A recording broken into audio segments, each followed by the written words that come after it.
अस्सलाम वालेकुम नाज़रीन, विलिंग वेस्ट लाहौर से हम आपकी खिदमत में मूड डिसऑर्डर पर प्रोग्राम लेके हर वेडनेसडे 5 से 6 बजे के दरमियान हाज़िर होते हैं। हस्ब साबिक नदीम नूर और मेरे साथ मौजूद हैं miss Amna Nawaz, clinical psychologist हैं और मूड डिसऑर्डर, मूड की ख़राबियों, mood swings, bipolar disorder, depression, इसके इलाज का तजुर्बा और महारत रखती हैं। हम इस प्रोग्राम में पिछले प्रोग्राम से ही मुख्तलिफ़ तरह के मूड डिसऑर्डर्स, उनके सिम्टम्स, उनकी मैनेजमेंट, उनके ट्रीटमेंट के बारे में बात करते रहे हैं। अब कुछ ज़िक्र मूड की ख़राबियों के हवाले से ज़िंदगी पर पड़ने वाले असरात का भी हो जाए। जैसे आज हम मूड की ख़राबी के साथ प्रोक्रास्टिनेशन का जो रिलेशनशिप देखा जाता है कि वो लोग जो मूड की ख़राबियों का शिकार होते हैं, कैसे वो अपने कामों को या तो शुरू नहीं कर पाते और अगर शुरू कर लें तो उनसे ख़त्म नहीं हो पाता, काम लटक जाते हैं। इस मौजू पर मिस आमना नवाज़ से बात करेंगे। Miss Amna, welcome to the show.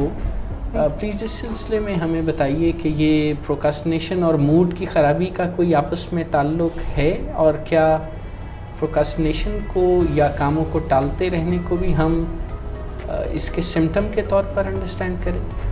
Ji, procrastination basically सादा अल्फाज में अगर हम बात करें तो ये है कि आप काम को टालते हैं, आज का काम कल पे छोड़ते हैं और आप बेसिकली डिले करते हैं। कोई भी काम आप उस वक्त करना नहीं चाहते और उसकी बजाय कई दफ़ा कुछ और अनइम्पॉर्टेंट काम जो है उसको ज़्यादा प्रेफर करते हैं, और जो अर्जेंट काम होता है, जो ज़रूरी काम होता है, उसको डिले किया जाता है। और ये ऐसे अफराद में भी होता है जिनके साथ कोई मूड का मसला नहीं होता, लेकिन मूड डिसऑर्डर्स की अगर हम ख़ास तौर पर बात करें तो उसमें ये बहुत कॉमन है मूड डिसऑर्डर के पेशेंट्स के साथ कि ये जो काम को डिले करना, टालना, आज के काम कल पर डालना, इवन सेहत में भी अगर बिगाड़ आ रहा है या कोई मूड मिजाज में भी बिगाड़ आ रहा है तो उसको भी टालना कि देख लेंगे बाद में, मेडिकेशन में भी डिले करना, डॉक्टर के पास जाने में भी डिले करना,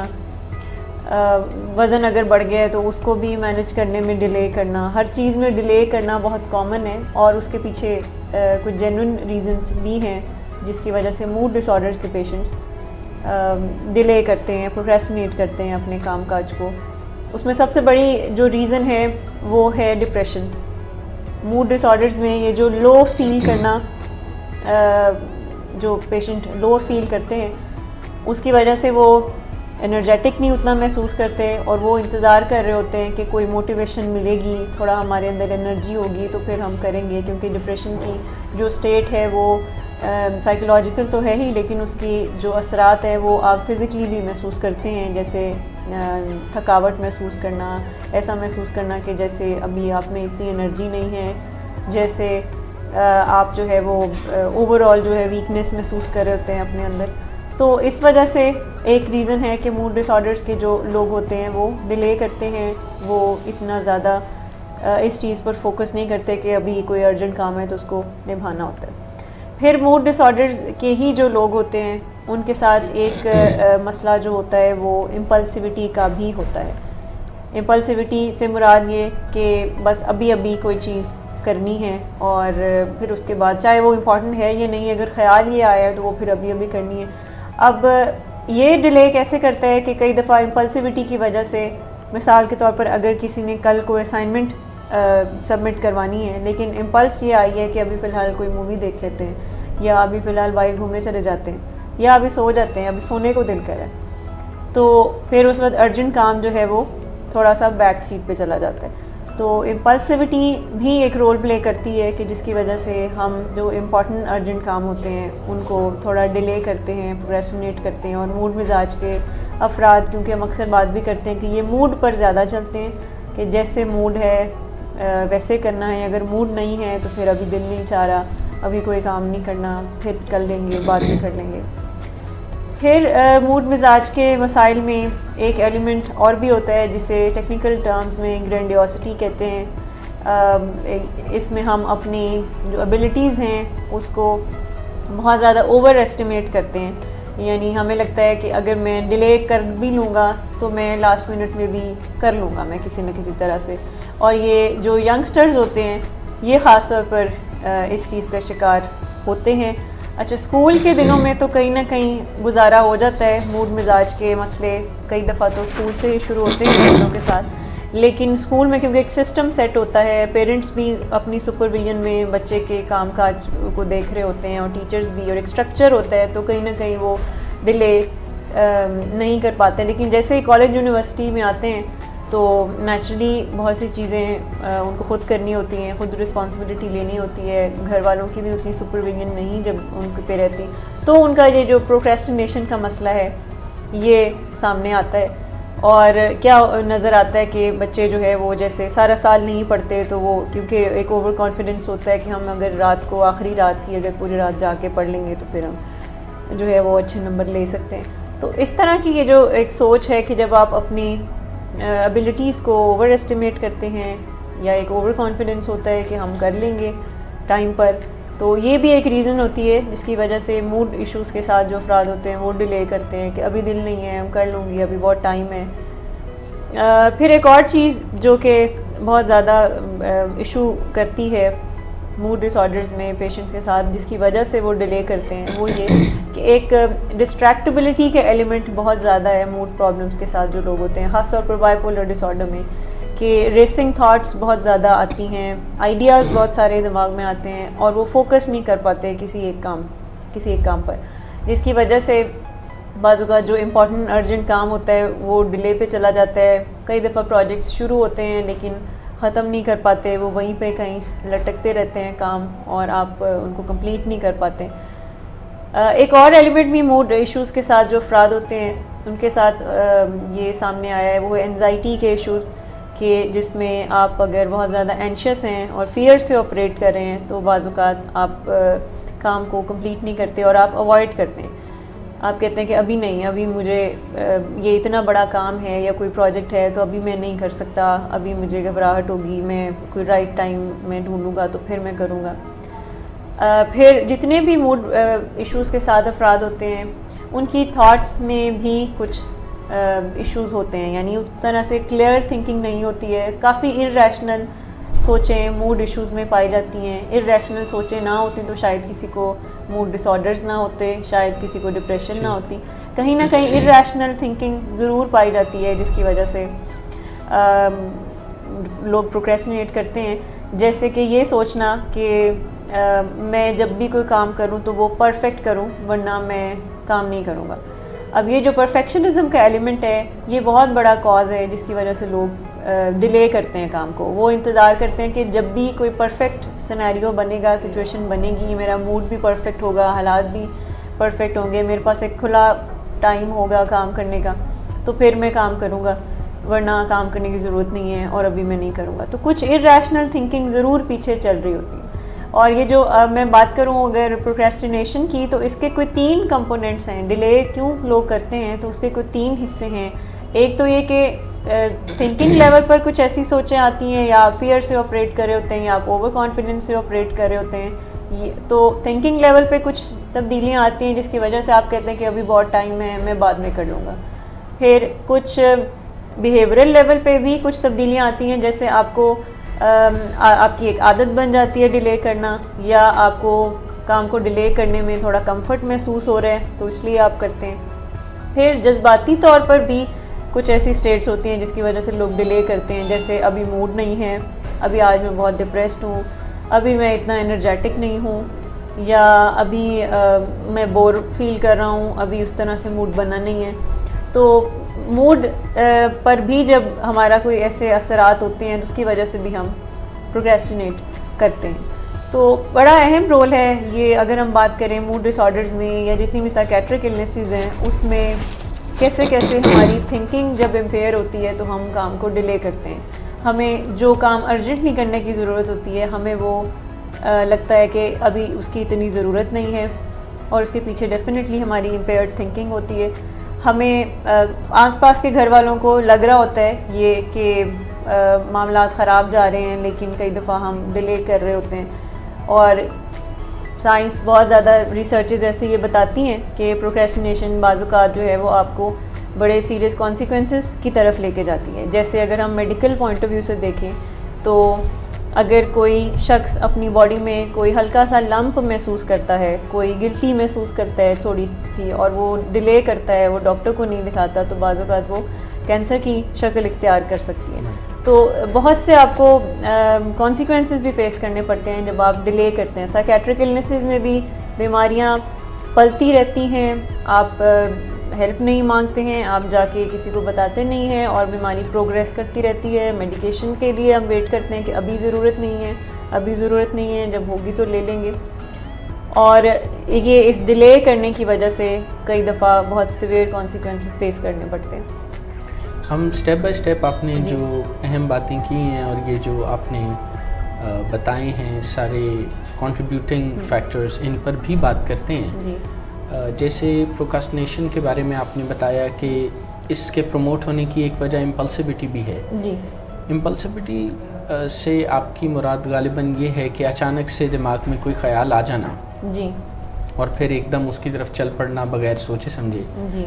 तो क्या इम्पल्सिविटी भी मूड की ख़राबी के साथ इसका कोई ताल्लुक़ है? जैसे जिन लोगों में मूड और मिजाज का स्विंग या ख़राबी पैदा हो जाती है, तो क्या उनमें इम्पल्सिविटी का ट्रेंड भी आम सेहतमंद लोगों से ज़्यादा देखने में नज़र आता है? जी बिल्कुल, बहुत ज़्यादा, बल्कि आप समझें कि ये एक बहुत अहम फैक्टर है, बहुत एक अहम एलिमेंट है बीमारी का। और कई दफ़ा इसी की वजह से लोग बहुत ही ज़्यादा प्राइस पे करते हैं हैवी किस्म की इम्पल्सिविटी की। और इम्पल्सिविटी का अगर सादा से अल्फाज में हम डिफ़ाइन करें तो वो ये है कि जो ख्याल फ़ौरन दिल में आना, तो दिल बग़ैर सोचे समझे उस पर अमल करने के बारे में सोचना और कर बैठना भी, फिर अमल कर भी बैठना, और फिर बाद में यूजुअली इम्पल्सिविटी के बाद गिल्ट हमारा इंतज़ार कर रहा होता है, एक शर्मिंदगी सी फिर हमें महसूस होती है कि ये मैंने क्यों किया।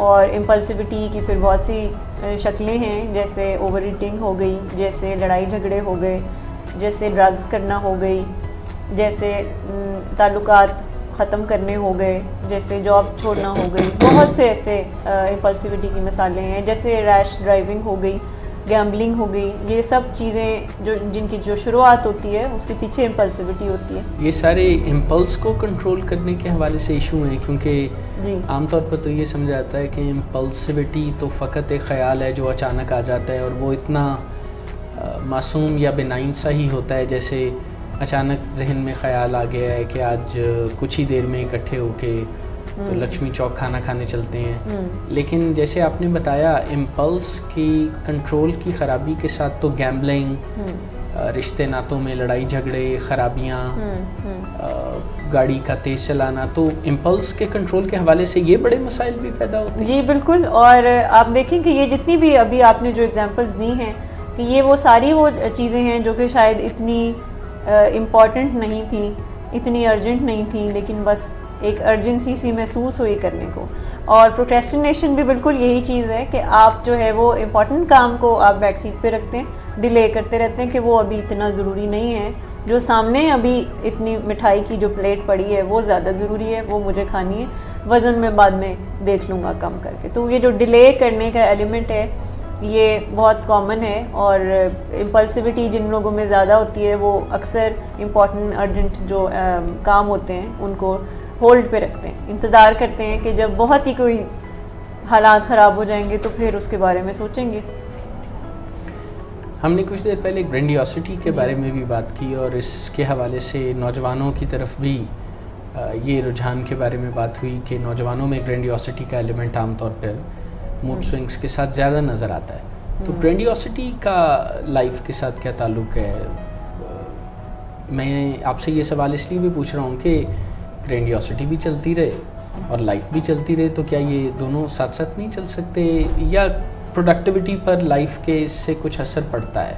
कुछ ग्रैंडियोसिटी को डिफ़ाइन भी कर दीजिए। जी, ग्रैंडियोसिटी नुकसानदेह इसलिए है, और इसको कोई इतनी अच्छी टर्म्स में याद भी नहीं रखा जाता, वो उसकी वजह भी यही है कि इसमें आप फीडबैक नहीं लेते, और इसमें आप अपने बारे में भी, अपनी स्किल्स को, अपनी काबिलियत को भी थोड़ा ओवर एस्टिमेट करते हैं। बेसिकली ग्रैंडियोसिटी में आप हकीकत पसंद नहीं होते, बल्कि हकीकत से कुछ ज़्यादा ही अपने आप से तवक्कुआत रखते हैं, और आप समझें कि ये डिप्रेशन से बिल्कुल एक ऑपोजिट चीज़ है। डिप्रेशन में आप बिल्कुल भी अपने आप को किसी वर्थ के काबिल नहीं समझते और आपको लगता है कि मेरी कोई हैसियत नहीं है, ना ही मेरे अंदर कोई इतनी काबिलियत है। लेकिन ग्रैंडियोसिटी भी बिल्कुल उसी तरह की एक ऑपोजिट एक शक्ल है उसकी, कि जिसमें भी कोई हकीकत नहीं होती। जैसे कि अगर कोई ये सोचे कि मैं तो कुछ भी नहीं हूँ, जैसे डिप्रेशन में लोग अक्सर सोचते हैं, इतना बड़े काम करने के बाद भी डिप्रेशन में जो अफराद होते हैं वो ये समझते हैं कि मैंने कुछ भी नहीं किया ज़िंदगी में और आई एम वर्थलेस। तो ये भी जैसे हकीकत से एक दूर सी एक सोच है, उसी तरह से ग्रैंडियोसिटी की जो सोचें हैं ये भी हकीकत के करीब नहीं होती हैं। इसमें भी हमें लगता है कि हम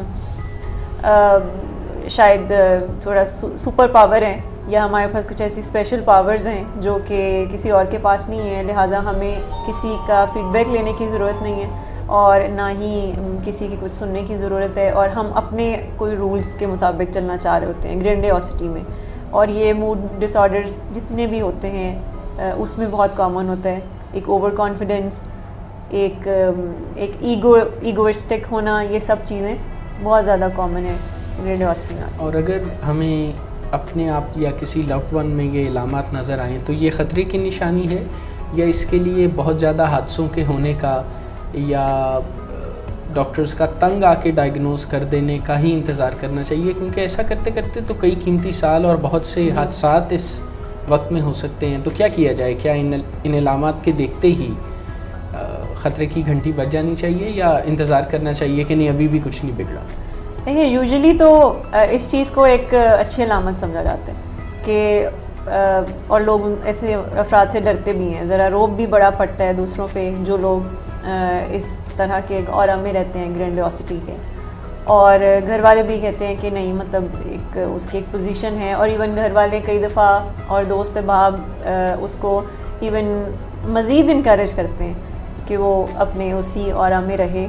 जैसे कि उसके लिए कोई स्पेशल चेयर होगी घर में, उसके लिए कोई स्पेशल रूम होगा, उसके लिए कोई स्पेशल खाने पीने का इंतज़ाम होगा, बर्तन होंगे, या इसको ऐसे पसंद है तो just do it like that. तो इस तरह से और ज़्यादा इनकरेजमेंट कई दफ़ा दी जाती है। ऐसा शख्स जब घर आता है तो सब थोड़ा दुबक के बैठ जाते हैं कि वो आ गया है, उससे सब डरते हैं।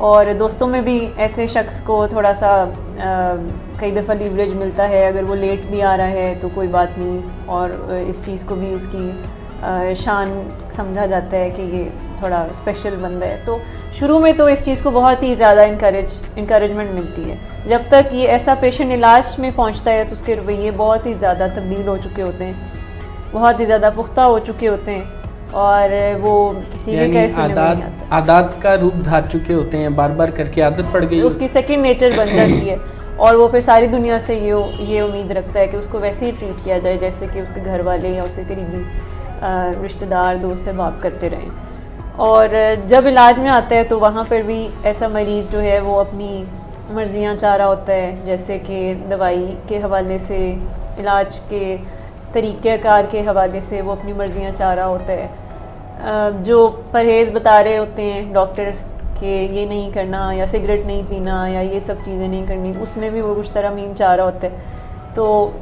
बेसिकली ये कोई इतनी हेल्दी होने की निशानी नहीं है कि कोई शख्स जो है वो अपनी एबिलिटीज़ को ओवर एस्टिमेट करे। अगेन बहुत ज़्यादा अंडर एस्टिमेट करना या ओवर एस्टिमेट करना दोनों ही आप समझें कि एक ही कॉइन के दो रुख हैं।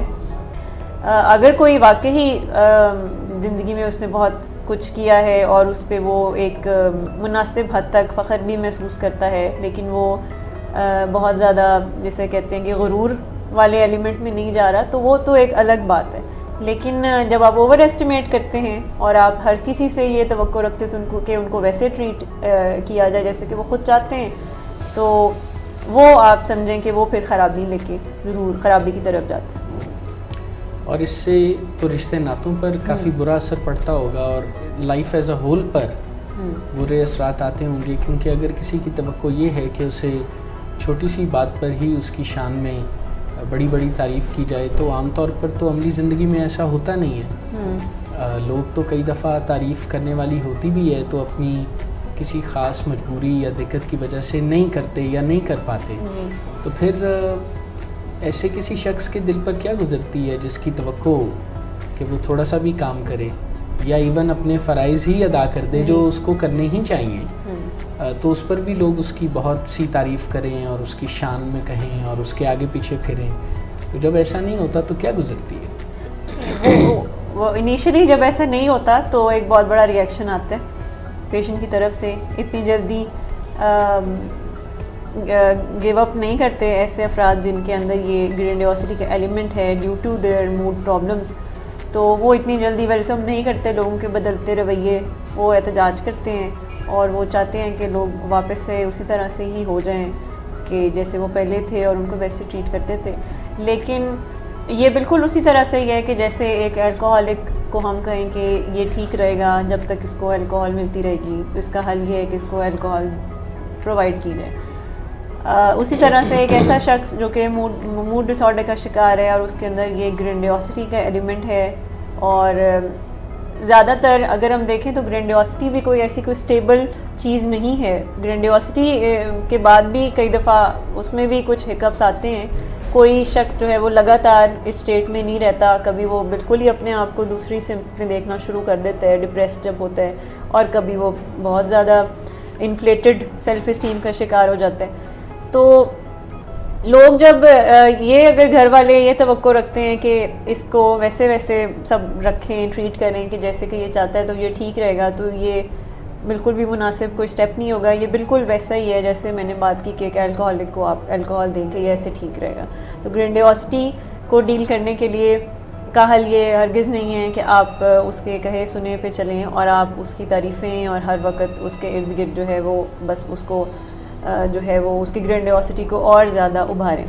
ये हल इसका हरगिज़ नहीं है, बल्कि अगर हम वाकई ट्रूली हेल्प करना चाहते हैं अपने किसी ऐसे लव्ड वन की, तो उसके लिए ज़रूरी है कि उसको एक रियलिस्टिक पिक्चर दिखाई जाए, ना कि मज़ीद जो है वो उसको एक ऐसी दुनिया में रखें जो कि अनरियलिस्टिक है।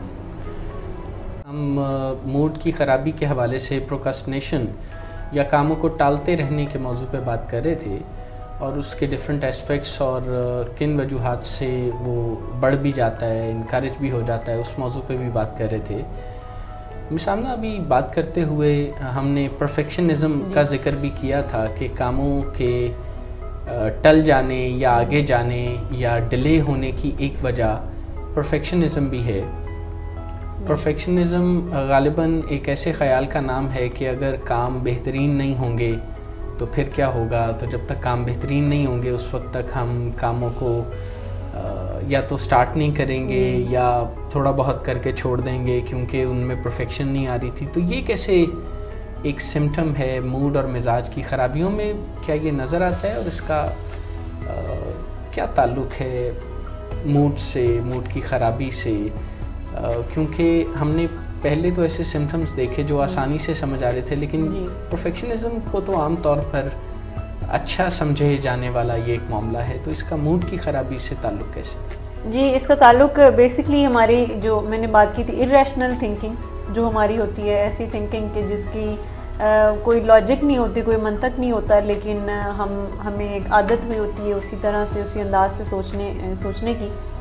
तो इसका ताल्लुक़ बेसिकली उससे है कि आपको ये सोच आती है कि चीज़ें या तो परफेक्ट होनी चाहिए तो ही उसको शुरू करना चाहिए, और जब तक वो परफेक्ट हालात ना हो तो तब तक उसको जारी भी नहीं रखना चाहिए। तो जहाँ हम अक्सर बात करते हैं कि मूड के बिगड़ने में हमारी थॉट्स का बहुत अहम रोल है कि जैसी थॉट्स होती हैं तो फिर वैसा ही मूड होता है, और जैसा मूड होगा तो फिर वैसा ही बिहेवियर होगा। लेकिन अगर कोई शख्स ये सोचता है कि मैं परफेक्शनिज़म का थोड़ा को फॉलो करता हूँ और मैं इंतज़ार करूँगा कि जब तक हालात परफेक्ट नहीं होंगे तब तक मैं काम को डिले करूँगा और तभी करूँगा जब सब चीज़ें आइडियल होंगी, तो नेचुरली उसका मूड को इतना मोटिवेटेड नहीं होगा कोई भी काम करने को, और वो फिर डिले ही करेगा। बिहेवियर ये होगा कि वो फिर डिले कर देगा काम को। और इस तरह की बहुत सी सोचते हैं अफराद ऐसे जिनके मूड के प्रॉब्लम्स हैं, जिसकी वजह से वो फिर डिले करते हैं। इलाज के हवाले से भी वो कई दफ़ा परफेक्शनिज़म का सोच रहे होते हैं, और बाज़ औक़ात वो अपनी मर्ज़ी का, अपनी पसंद के डॉक्टर्स की ही तलाश में रहते हैं कि अभी कोई परफेक्टली कोई ऐसा शख्स जो कि मुझे लगे कि ये परफेक्ट है मेरे लिए, जो मेरी बातचीत भी सुनता है, तो तभी मैं इलाज में जाऊंगा भी। जब मूड मिजाज के अफराद को रिलेशनशिप में प्रॉब्लम हो रही होती है तो उसके पीछे भी ये परफेक्शनिज़म होती है, और उसमें भी वो कई दफ़ा इंतज़ार कर रहे होते हैं कि कोई परफेक्ट हालात होंगे तो ही हम सामने वाले शख्स से बात करेंगे। और वो शख्स कई दफ़ा हम दूसरों को भी ब्लैक एंड वाइट में ही देख रहे होते हैं कि कोई शख्स अच्छा इंसान वो है जो कि बहुत परफेक्ट है, अदरवाइज़ नहीं है। इस तरह के एक्सपेक्टेशंस जब हम लगाते हैं किसी से परफेक्ट होने की, तो वो भी प्रॉब्लम करती है। तो ये बहुत बड़ा एलिमेंट है परफेक्शनिज़म का मूड प्रॉब्लम्स में। इरैशनल थिंकिंग जहाँ पे होगी वहाँ पर ये जो परफेक्शनिज़म की सोचें हैं वो बहुत ज़्यादा सामने आएंगी। इन मामलात को मैनेज कैसे किया जाए, इनको हैंडल कैसे किया जाए? क्योंकि अगर ज़िंदगी पर, रिश्ते नातों पर, रिलेशनशिप्स पर, लाइफ एज अ होल पर इनके इतने नेगेटिव असरात हैं जिनके बारे में कभी हम बैठ के बाज़ाब्ता तौर पे सोचने का कभी मौका नहीं मिलता, कभी टाइम नहीं मिलता। तो अगर इनकी डेविस्टेशन इतनी ज़्यादा है तो इसको मैनेज कैसे किया जाए? सबसे पहले तो आइडेंटिफाई करना कि हम कामकाज में डिले करते हैं। सबसे पहले तो ये ज़रूरी है कि प्रोक्रेस्टिनेट अगर कोई कर रहा है, कोई ऐसा शख्स जो मूड प्रॉब्लम्स का शिकार है और वो मूडी है और वो मूड पे चल रहा है और उसके मूड की वजह से उसके बहुत से काम डिले होते रहते हैं, चाहे वो उसकी जॉब के काम काज हो, चाहे उसकी सेहत का मसला हो, चाहे कोई पढ़ाई का मसला हो, और सिर्फ मूड की वजह से वो स्टक है और वो काम को पूरा नहीं कर पाता। तो सबसे पहले तो आइडेंटिफाई करना, इस चीज़ को एक्सेप्टेंस देना, समझना कि मामलात बेसिकली उसकी प्रोक्रेस्टिनेशन की वजह से ख़राब हो रहे हैं। अच्छा, दूसरी चीज़ जो इम्पॉर्टेंट है वो ये है कि आपको कॉज तलाश करनी है कि आप प्रोक्रेस्टिनेट क्यों करते हैं, क्योंकि जब आप कॉज तलाश कर लेंगे तो उसके बाद फिर आप उस पर काम करेंगे, उस कॉज पर, और फिर नेचुरली आप हालात ठीक कर लेंगे। जैसे कि एक कॉज होती है प्रोक्रेस्टिनेशन की, हमने जैसे बात की परफेक्शनिज्म। ये जो लोग बहुत ज़्यादा परफेक्शनिस्ट होते हैं तो वो बहुत ज़्यादा डिले करते हैं। तो इस चीज़ को एड्रेस करने की ज़रूरत है कि आपको शुरू करना है काम, बजाय के वेट करने का कि आइडियल सिचुएशन होगी, क्योंकि वो कभी भी नहीं हो सकती। हम इंतज़ार कर रहे होते हैं अच्छे मूड का, अच्छे ओवरऑल एनवायरनमेंट का, तो फिर हम काम शुरू करेंगे। हमारे पास खुला टाइम हो तो फिर हम आराम से कर लेंगे। कुछ लोग अंडर प्रेशर काम नहीं करते, ये भी एक बहुत बड़ी कॉज होती है डिले करने की, कि जब बिल्कुल लास्ट डेडलाइन मिलती है कि कल आपने सबमिट कराना है तो लोग कहते हैं नहीं ये तो हम नहीं कर सकते, और वो शुरू भी नहीं करते, और वो सारा टाइम वरी करने में गुजार देते हैं कि हम कैसे इतने शॉर्ट नोटिस पे कोई काम करेंगे। तो कॉजेज़ ढूंढना सबसे पहला सबसे इम्पॉर्टेंट चीज़ है। उसमें कुछ लोग जो हैं वो लैक ऑफ एनर्जी की वजह से डिले करते हैं। जैसे हमने बात की कि डिप्रेशन है या लो मूड है तो एनर्जी आप लो फील करते हैं, तो फिर एनर्जी पर काम करने की ज़रूरत है। और इंस्टेंटली अगर कोई चीज़ें हमें एनर्जी देती हैं तो वो है वॉक है, वो आपकी डाइट है, वो पानी है, वो रेस्ट है, रिलैक्स करना, नींद पूरी करना, ये आपको इंस्टेंटली एनर्जी देती हैं और आपकी मोटिवेशन को भी और विल पावर को भी थोड़ा री एनर्जाइज़ करती हैं। तो एनर्जी लेवल्स को पहले तो देखना, क्योंकि ज़्यादातर लोग प्रोक्रेस्टिनेट तभी करते हैं कि जब वो वल्नरेबल होते हैं, जैसे कि उनकी नींद पूरी नहीं हुई, जैसे उनको भूख लगी हुई है, जैसे वो थके हुए हैं, तो फिर वो कहते हैं अभी आज नहीं कल। तो इस चीज़ को एड्रेस करना ज़रूरी है। फिर बहुत से लोग जो है वो फियर ऑफ फेलियर से भी डरते हैं। जैसे हमने बात की एंजाइटी की, तो मूड प्रॉब्लम्स के अफराद के साथ एंजाइटी का प्रॉब्लम होता है, तो वो एक फेलियर से डरते हैं कि मैं शुरू करूं कोई काम और अगर वो अच्छे तरीके से ना होगा तो फ़ायदा नहीं होगा, लोगों को पसंद नहीं आएगा, तो लिहाजा वो कई दफ़ा उसमें भी डिले करते रहते हैं। तो सबसे पहले इस तरह के फेलियर से भी जो है वो निपटने की ज़रूरत है। हमारा जो बेसिकली ब्रेन है उसके दो ऐसे हिस्से हैं कि जैसे आदतें एक हिस्से में बनती हैं और ये जो सोचने समझने का वाला जो अमल है वो एक हिस्से में प्रोसेस होता है। और जब हमें कोई काम शुरू करना होता है तो पहले वो सोचने समझने वाले अमल से गुजरता है, वो इतनी जल्दी आदत में कन्वर्ट नहीं होता। और जब भी वो सोचने समझने वाले अमल से गुजरेगा तो ब्रेन रेजिस्ट करता है। आप समझें कि हमारा ब्रेन ऑटो पायलट पे चलने का आदी है और वो हमारी एनर्जीज़ को स्टोर करना चाहता है। और जब भी हम कोई नया काम शुरू करते हैं, मुश्किल काम शुरू करते हैं, तो वो पहले मैसेज यही देता है कि अभी रहने दो, वो ज़्यादातर पसंद करता है ऐसे काम करने में कि जिसमें उसको आसानी हो। जैसे सुबह उठ के दांत ब्रश करने में हमें कोई सोचने में कोई 1 सेकंड भी नहीं लगता, हमें हमारी वो आदत बन चुकी होती है। लेकिन अगर कोई नई आदत अपनानी है तो उसमें थोड़ा सोच विचार जब करना होता है तो ब्रेन रेजिस्ट करता है। अब दूसरी तरफ अगर हम अपनी एक्सपेक्टेशंस को देखें तो हमारी उम्मीदें ये होती हैं कि जब दिल चाहेगा तो फिर हम करेंगे। दिल चाहने से मुराद है कि जब ब्रेन मान जाएगा तो फिर हम वो करेंगे। अब ब्रेन मानेगा तब जब वो सोचने समझने वाले अमल से गुजर के आदतों वाली हिस्से में शिफ्ट नहीं होगा वो काम। और आदतों वाले हिस्से में शिफ्ट होने के लिए आपको शुरू में कुछ ना कुछ एक्शन लेने पड़ते हैं, यानी आपको कहीं ना कहीं से शुरुआत ज़रूर करनी पड़ती है ताकि आपका ब्रेन और आपकी बॉडी ट्रेन होना शुरू हो जाए वो काम करने में। तो ये जो एक सोच होती है कि अभी दिल नहीं चाह रहा, जब दिल चाहेगा तो करेंगे, तो पहले इस चीज़ को एक्नॉलेज करना कि ब्रेन कभी भी नहीं चाहेगा। हर पहला काम, नया काम करने से पहले वो रेजिस्ट करेगा, वो इतनी जल्दी तैयार नहीं होगा। इस चीज़ को एक्नॉलेज करके अगर हम कोई काम करें कि बहरहाल फ़िलहाल के लिए मुझे अपने आप को पुश करना होगा, एक दफ़ा जब मोमेंटम पकड़ लेगा ब्रेन तो फिर वो आदतों में जब कन्वर्ट हो जाती कोई चीज़ तो फिर उसमें मुश्किल नहीं आती है।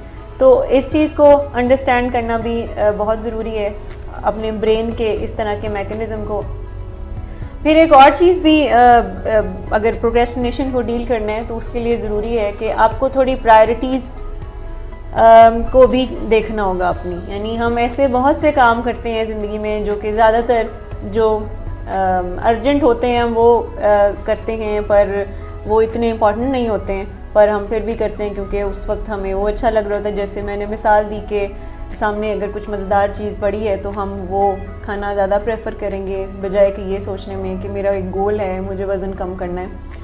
तो हम काम उन चीज़ों को ज़्यादा प्रेफर नहीं करते जो वाकई ही बहुत इंपॉर्टेंट होते हैं। जैसे बहुत से बच्चे स्कूल में सारा साल नहीं पढ़ते क्योंकि उनको बीच में बहुत सी ऐसी चीज़ें इंपॉर्टेंट लग रही होती हैं, जैसे टीवी देखना, मूवीज़ देखना, सारी सारी रात जागना या दोस्तों के साथ घूमना फिरना, और उसके बदले वो अपनी जो इम्पोर्टेंट जो पढ़ाई है उसको निगलेक्ट करते रहते हैं। तो प्रायोरिटाइज़ करना चीज़ों को और ऐसे कामों की तरफ ज़्यादा ध्यान देना जो कि इम्पॉर्टेंट हैं। हो सकता है वो शायद इतने अर्जेंट ना हो सकता है उसका रिज़ल्ट आपको 1 साल बाद मिले या 2 साल बाद मिले, लेकिन वो इम्पॉर्टेंट हो, यानी इतना रिज़ल्ट अर्जेंटली आपको मिले ना। तो इस चीज़ की तरफ देखना ज़रूरी है। फिर अगर हम रिवॉर्ड देना शुरू कर दें अपनी बिहेवियर्स को, कहीं ना कहीं कोई रिवॉर्ड अगर रखना शुरू कर दें तो हम प्रोक्रेस्टिनेशन से बच सकते हैं। जैसे कि हम कोई भी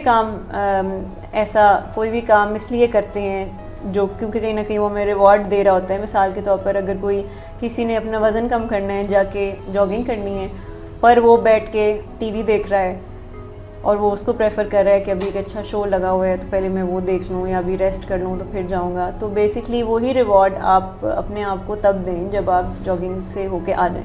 तो बेसिकली आप जब रिवॉर्ड करेंगे, एसोसिएट करेंगे अपने उस बिहेवियर के साथ जो कि आपको करना है वो काम, तो ये एक मोटिवेशनल फैक्टर ज़रूर आपको मिलेगा कि ताकि आप वो काम जल्द टाइम पर कर लें। तो रिवॉर्ड अटैच करना ज़रूरी है।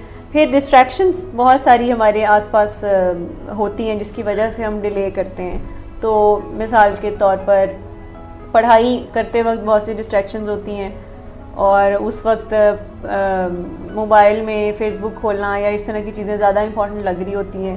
तो डिस्ट्रैक्शंस को भी थोड़ा मनूवर करने की ज़रूरत है अपने आसपास जब भी हम कोई मामलात में जब हम डिले कर रहे होते हैं। तो इन चीज़ों को अगेन मैं कहूँगी कि कॉजेज़ को पहले आइडेंटिफाई करना कि कोई क्यों डिले करता है किसी भी काम से। क्या वो किसी फेयर से ऑपरेट कर रहा है, क्या वो उसकी एनर्जीज़ लो हैं, क्या वो मोटिवेटेड फील नहीं करता। कई दफ़ा लोग इसलिए भी डिले करते हैं अपने कुछ अहम कामों को क्योंकि वो बोर होते हैं, उनको बोरियत महसूस होती है, वो काम थोड़ा बोरिंग लगता है। तो अगर कोई काम ऐसा जो कि बोरिंग है पर ज़रूरी है तो उसको इंटरेस्टिंग बनाने के लिए उसको एक गेम के तौर पर, एक चैलेंज के तौर पर लेने की ज़रूरत होती है। और गेम में जिस तरह से कोई स्कोर होता है, उसको गेम में कई दफ़ा कुछ लेवल्स होते हैं, तो मुश्किल काम को भी कई दफ़ा अगर हम चंक्स में डिवाइड करके करें तो वो हमारे लिए आसानी होती है। तो बड़ा काम है अगर तो उसको आप चंक्स में डिवाइड करें और ग्रेजुअली उसको जब आप अचीव करें तो साथ साथ कहीं ना कहीं छोटे छोटे मोटे रिवॉर्ड्स भी अटैच करें, जिससे आपको वो काम बोरिंग नहीं लगेगा और आप आगे उसके लिए वेट करेंगे कि ये जब काम कंप्लीट होगा तो उसके बाद मुझे रिवॉर्ड मिलेगा। तो ये कुछ ऐसी चीज़ें हैं जो कि हम कर सकते हैं, लेकिन सबसे पहले ये ज़रूरी है देखना कि अगर कोई मेजरली किसी अपनी ख़ास एपिसोड की वजह से डिले कर रहा है, जैसे अगर डिप्रेशन की एपिसोड है और उसकी वजह से कोई डिले कर रहा है, या अगर कोई मेनिया में है, मैनिक एपिसोड है बाइपोलर डिसऑर्डर की, उसकी वजह से डिले कर रहा है, तो फिर उसके लिए सबसे पहले ज़रूरी है कि वो इन सिम्टम्स को एड्रेस करे और वो सिम्टम्स मेडिकेशन के थ्रू और प्रॉपर काउंसलिंग के थ्रू ही एड्रेस हो सकते हैं। तो पहले फिर सबसे जो अर्जेंट काम होगा वो ये होगा कि अपने मूड को मैनेज करना। अगर कोई बहुत ज़्यादा ऐसा मूड है जो कि आपको ओवरवेल्म करके रखा हुआ है और वो आप पर हावी हुआ हुआ है, तो फिर पहले उसको एड्रेस करना ज़रूरी है। कुछ बात मैनेजमेंट पर हुई, अब ट्रीटमेंट पर भी आते हैं कि कई दफ़ा चूँकि ये मामला इनका ताल्लुक मूड की ख़राबी से और ज़्यादा बिगाड़ में बाइपोलर डिसऑर्डर से होता है या डिप्रेशन से होता है या मेनिया या बिला वजह बहुत एक्साइटेड होना और फिर उसी रंग में और उसी राह में बहते चले जाना। तो इसकी ट्रीटमेंट के हवाले से क्या किया जाए, क्योंकि ये देखने में भी आता है कि लोग मैनेजमेंट और ट्रीटमेंट को कभी इंटरचेंजेबली भी करते हैं। उन्हें लगता है कि कुछ ना कुछ जो वो मैनेज कर सकते हैं तो ये ट्रीटमेंट का नेमुल बदल भी है। तो क्या ये दो अलहदा चीज़ें हैं जो साथ मिलके अच्छे रिजल्ट्स क्रिएट करती हैं, या मैनेजमेंट ही अगर कोई कर रहा है तो उसे ये ख़याल आ जाना चाहिए कि अब वो अपने डॉक्टर या अपने थेरेपिस्ट से बढ़ के कोई काम कर सकता है? जी, ट्रीटमेंट आप समझें कि ट्रीटमेंट एक प्रोफेशनल हेल्प है और वो एक आप समझें वो प्रायोरिटी भी है। और दूसरी चीज़ होती है लाइफस्टाइल चेंज, कि लाइफस्टाइल भी ज़रूरी होता है। लेकिन अगेन कई दफ़ा जो है वो ये करते हैं पेशेंट्स के, वो एक चीज़ चूज़ करते हैं, वो या तो ट्रीटमेंट चूज़ करते हैं या फिर वो लाइफस्टाइल को चेंज करने को प्रेफर करते हैं। वो दोनों चीज़ें एक साथ प्रेफर नहीं करते। तो ट्रीटमेंट को हरगिज़ ये नहीं समझना कि सिर्फ ट्रीटमेंट ही काम करेगा और हमें हमारे एंड पर काम करने की ज़रूरत नहीं है। ना ही ये समझना कि लाइफस्टाइल चेंज कर लेंगे तो ट्रीटमेंट की ज़रूरत नहीं पड़ेगी। जहाँ ट्रीटमेंट की ज़रूरत है तो उसके लिए तो डेफिनेटली वो जगह तो फिर ट्रीटमेंट को ही पूरी करनी होगी। और ज़्यादा अगर अच्छे रिज़ल्ट्स अगर किसी को चाहिए अपने इलाज में, साइकेट्रिक प्रॉब्लम्स के लिए अगर इलाज में, तो उसमें फिर दोनों का कम्बिनेशन ज़रूरी होगा कि जिसमें आपको प्रोफेशनल हेल्प की भी ज़रूरत होगी, जिसमें आपको कुछ लाइफस्टाइल बदलने की भी ज़रूरत होगी, जिसमें आपको फैमिली की सपोर्ट की भी ज़रूरत होगी, फैमिली की, फ्रेंड्स की सपोर्ट की भी ज़रूरत होगी, और जिसमें आपको कुछ अपने एनवायरनमेंट को बदलने की भी ज़रूरत होगी। तो इन सारी चीज़ों के कम्बिनेशन के बाद ही आप एक अच्छे रिज़ल्ट्स हासिल कर सकते हैं साइकेट्रिक इलनेसेस की रिकवरी में। ट्रीटमेंट के हवाले से बात हो रही है तो कुछ दवाई का जिक्र भी हो जाए। ये देखने में भी आता है कि कई दफ़ा लोग एक बिला वजह सी ज़िद दवाई के हवाले से लगा लेते हैं, जैसे सर दर्द हुआ है तो दवाई नहीं खानी और इसको कोई बहुत बहादुरी का या अच्छा मामला समझना है। ये तो ठीक है कि बिला वजह दवाई खाना या सेल्फ़ मेडिकेशन करना अच्छी बात नहीं, लेकिन ये भी सच है कि डॉक्टर का नुस्खा अगर हो तो उसके मशवरे के मुताबिक दवाई ना खाना भी नुकसानदेह है। तो दवाई का रोल कितना है मूड डिसऑर्डर्स की मैनेजमेंट में, और क्या ये ज़रूरी है? जी, दवाई का रोल थोड़ा सा ज़्यादा है मूड डिसऑर्डर्स की मैनेजमेंट में। आप अगर मैं आपको बताऊं तो 51% रोल जो है वो दवाई का है, और इसका और बाकी जो चीज़ें हमने डिस्कस की हैं कि जैसे प्रोफेशनल हैबिट, लाइफस्टाइल चेंज हो गया, फैमिली की सपोर्ट हो गई, स्किल्स जो हम सीखते हैं उसको अप्लाई करना, ये चीज़ें 49% रोल प्ले करती हैं। तो आप ये समझें कि क्योंकि ये केमिकल प्रॉब्लम है, एक फिज़ियोलॉजिकल प्रॉब्लम है, तो जब तक वो अंदर से जो इम्बैलेंस हुआ हुआ है केमिकल्स का, जब तक वो एड्रेस नहीं होगा तो तब तक लाइफस्टाइल भी बेहतर नहीं हो सकता और ना ही पेशेंट इतना रिसेप्टिव हो सकते हैं कि वो ख़ुद से ही मसलों को हल कर ले, अपने मूड को ठीक कर ले। तो जहाँ मेडिकेशन की ज़रूरत है वहाँ तो डेफिनेटली वो रोल कोई और चीज़ प्ले नहीं कर सकती। और ये जो रेजिस्टेंस होती है कि दवाइयों पे लग जाएंगे, एक दफ़ा शुरू कर दी तो उस पर लग जाएंगे, उसके आदी हो जाएंगे, और इस तरह की ये जो मिथ्स होती हैं, ये बाज़-औक़ात जो है वो हमें दवाइयों से दूर रखती हैं। फिर हम कई दफ़ा ये भी देखा गया है कि लोग बहुत ज़्यादा सर्च करते हैं उनके साइड इफ़ेक्ट्स के बारे में, उनके बारे में पढ़ते हैं कि ये कोई अच्छी चीज़ें नहीं हैं। आसपास के लोगों से भी ऐसे ही कुछ ख़यालात सुनने को मिलते हैं, और जो मेडिकेशन खा रहा होता है उसके बारे में भी ऐसे ख़यालात होते हैं कि पता नहीं कितने बुरे हालात हैं कि इसको दवाई खाने की ज़रूरत पड़ गई। तो इस तरह के बिलीफ की वजह से मूड डिसऑर्डर्स को ज़्यादातर अनट्रीटेड वे में ही डील किया जाता है। घर वाले कहते हैं कि बस दवाई की ना ही ज़रूरत पड़े, और वो जो क्विक फिक्सेस होते हैं कि इसकी बात मान लो, बस ये शोर शराबा ना करे, जैसे वो कह रहा है इसको इसके हाल पे आज का दिन अच्छा गुजर जाए। जी, आज का दिन अच्छा गुजर जाए, बस किसी तरह से टल जाए मसला, वो उस पर गुजारा जो है वो कई दफ़ा करते हैं घर वाले भी और पेशेंट भी। लेकिन दवाई का रोल पहले है और प्रायोरिटी मेडिकेशन है। मेडिकेशन मिलेगी तो पेशेंट प्रोक्रेस्टिनेट भी नहीं करेगा, पेशेंट रिसेप्टिव होगा, पेशेंट बातचीत भी सुनेगा, और जो उसके गोल्स हैं वो उसको भी अचीव करेगा अगर उसको मेडिकेशन मिलती है और राइट काइंड ऑफ डोज वो ले रहा है। आखिरी सवाल के साथ फिर अपने प्रोग्राम को आज के लिए रैप अप करते हैं। क्या मूड और मिजाज के मसले लंबे अरसे तक चलने वाले, या ज़िंदगी के साथ चलने वाले, या क्रॉनिक भी होते हैं? क्योंकि आमतौर पर इस बात को समझना और अपने दिल को मनाना ज़रा मुश्किल होता है। और ये भी देखा गया है कि मूड की किसी ख़राबी में मरीज़ दवाई और इलाज को स्टार्ट करता है, और जो ही बेहतर होता है तो इस आस पर कि आइंदा तो फिर ये मसला नहीं होगा, अब ये ठीक हो गया है, दवाई को और इलाज को छोड़ देता है और पहले से ज़्यादा मुश्किल का शिकार हो जाता है फिर। तो क्या ये लंबे अरसे तक लाइफ लॉन्ग क्रॉनिक रहने वाले मसले होते हैं? जी बिल्कुल। ये बीमारियां जो हैं, नफसियाती मसले जो हैं, ये शुगर की बीमारी जैसे हैं, ब्लड प्रेशर की बीमारी, इनको भी क्रॉनिक बीमारियां, जितनी भी जिस्मानी बीमारियां ऐसी हैं जो कि दायमी हैं, क्रॉनिक हैं, आपको सारी ज़िंदगी डॉक्टर्स के साथ रब्ता रखना पड़ता है, उनके साथ मशवरा करना पड़ता है, फॉलोअप पूरा रखना पड़ता है, टेस्ट करवाने पड़ते हैं। तो उसी तरह से ये जो नफसियाती बीमारियाँ हैं, ये भी हमारे जो जहन है, दिमाग जो है, वो भी हमारे जिस्म का एक अहम हिस्सा है। और अक्सर हमें लगता है कि ये कोई अलग एंटिटी है और हमारी बॉडी कुछ अलग हाल, और ये जबकि ये सबसे इम्पॉर्टेंट पार्ट है हमारी बॉडी का। तो ये जो नफसियाती बीमारियाँ हैं ये भी यूजली क्रॉनिक होती हैं, लेकिन ट्रीटेबल ज़रूर हैं, इनका ट्रीटमेंट मौजूद है, ऑल्दो कि उस तरह से क्योरेबल नहीं है कि जड़ से ख़त्म हो जाए।